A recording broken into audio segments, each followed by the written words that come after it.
আমি শাপলা চত্বরে আমি হাফিজ মোহাম্মদ আব্দুর রহিম হেফজখানায় একটা শিক্ষকতা করতাম।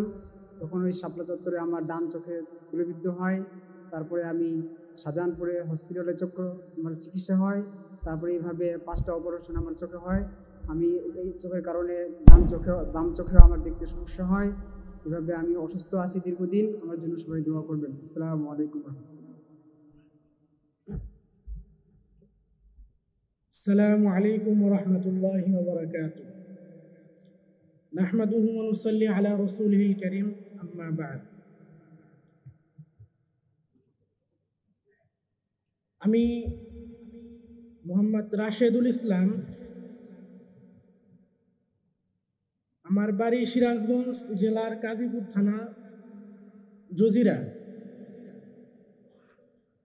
আমি তখন মিজান পড়তাম যখন 2013 5ই মে শাপলা চত্বরের এই আন্দোলনটা হয়। সেই আন্দোলনে এসে 5ই মে রাত্রিতে গুলিবিদ্ধ হয়ে আমার ডান পা কেটে ফেলা হয়। কাটা না হলেও চলতো, কিন্তু তাদের একটা কুচক্রে আমার পাটা কেটে ফেলা হয়। পায়ে 2টা গুলি লেগেছিল। আমাকে হসপিটালগুলোতেও ভর্তি করা হয়নি। 3 দিন যাবৎ বাংলাদেশ মেডিকেল কলেজে রেখে এরপরে পঙ্গুতে পাঠিয়ে দিয়ে সেখান থেকে আমার পাটা কেটে ফেলা হয়।